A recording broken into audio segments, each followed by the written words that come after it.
ගංගා නැගිටින්න පුතේ. බස් එක දැන් එනවත් ඇති. වෙරට යන්න වෙලාව හරි පුතේ. කෝ එන්න නැගිටින්න.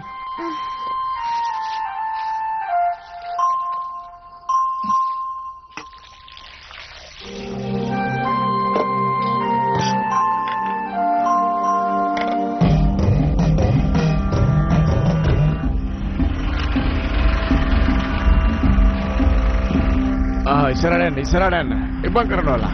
යන්න.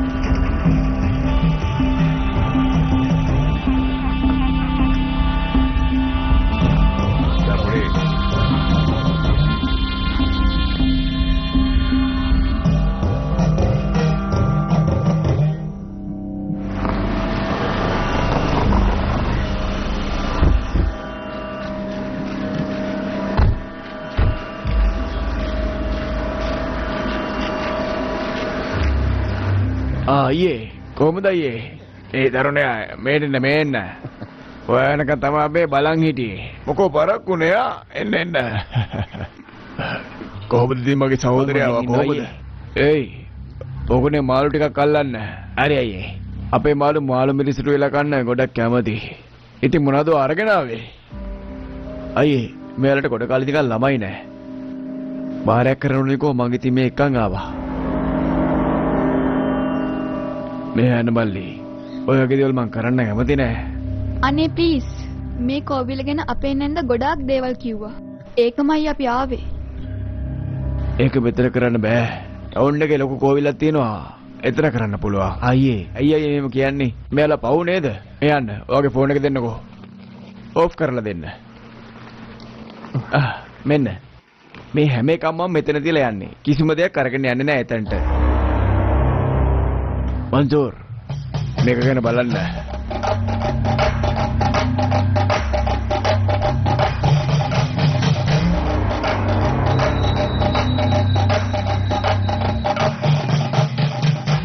පේන්නේ මේ පූජා විටිය ගන්න. ගිහිල්ලා එතන තියෙන ගහේ වදින්න.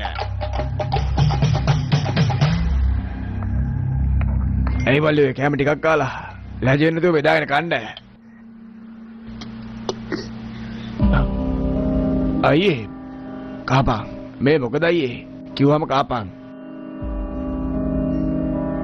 කන්න නේද කිව්වේ උඹට මෙතෙන්ට කැමරාවක් අරන්ගෙන මන් දන්නේ නැහැ කියලා හිතුවද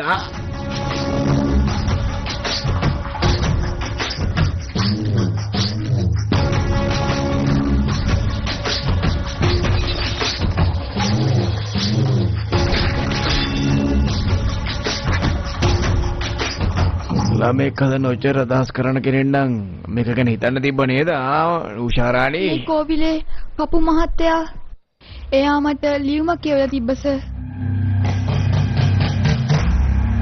මොකද තියෙන ප්‍රශ්නේ ලියුලියලා මෙතන කට්ටියව ගෙන්න ගන්නේ ඒක ගැන ලොකු ප්‍රශ්නයක් ඇති වෙලා තියෙන්නේ මට මිනිසුන් මරන්න ඉඩ දෙන්න එපා අනේ ඇත්තටම මම මේ කිසි දෙයක් දන්නේ නැහැ මට ඕනේ මේ කෝවිල ආරක්ෂා කරගන්න මහත්තයෝ අනේ මොකද වෙගිලා සිටිනවා මහත්තයෝ මෙහානේ සාමේ මිනිසුන්ට ගෞරව කරන්නත් දන්නවා ඒක අනිත් පැත්ත කරන්න මම දන්නවා හැබැයි ද්‍රෝහීනට මම කැමති නෑ දවස් 10කට පස්සේ මෙහෙන් වා යන්න ඕනේ කෛලාස වෙත නන්දි මම මෙහෙන් ගියා කියන්නේ මේ මිනිස්සු තව ටිකක් අමාරු වෙනවා කියන එක නන්දි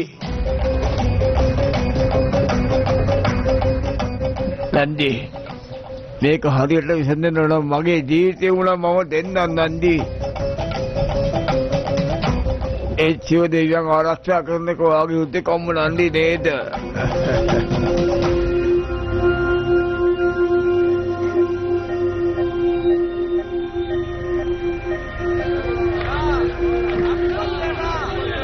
අනේ සර් එයාට ගොඩක් අමාරුයි සර් ඉක්මනට වාහනේ අයින් කරගන්න සර් හොස්පිටල් එකට යන්න ඕනේ අනේ අයින් කරන්න සර් ඒයි පළයි යන්න අනේ යාගේ ගොඩක් ලේයනවා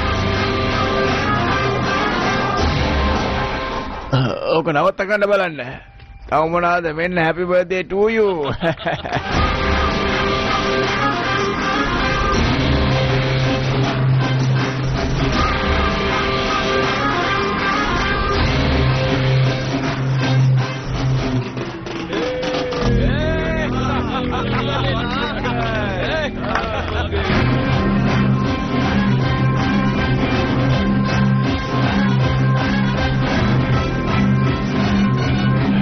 ඩිස බලයකෝ යන්න. අයියේ ලෙඩට ගොඩක් අසද්දේ කරන්න මොකද්ද?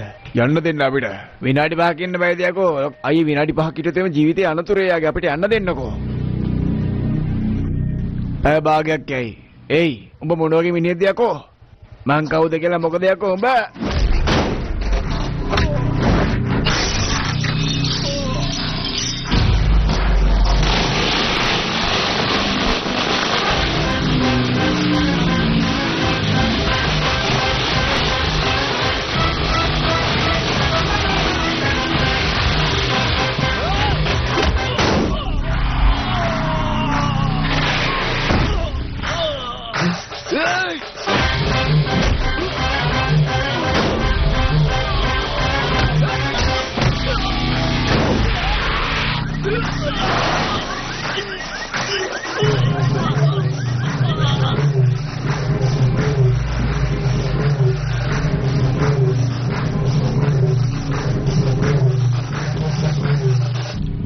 සුබ උපන්දිනයක්.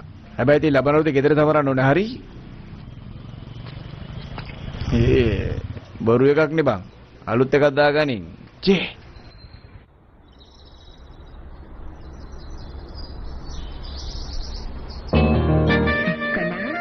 පුතේ නැගිටින්න පුතේ. ඊයේ හොඳට නිදාගත්තා නැගිටින්නකෝ. තව ටිකක් නිදාගන්න දෙන්න බං. ආයෙ නිදාගන්න. දැන් නැගිටින්න. තව ටිකක් නිදාගන්න. එන්නකො ළමයෝ එන්නකො ඉතින්. කන්න පුළුවන් පස්සේ පොඩ්ඩක් නිදාගන්න. ෆෑන් එක දාන්න. ඒක මං ඕෆ් කරේ. ඇයිදාත් ඒක ඕෆ් කරේ. ඇත්තටම මගේ වඩිය පුතේ 70,000යි. ඒකෙන් 30,000ක් ගන්න වාගේ වේදන්.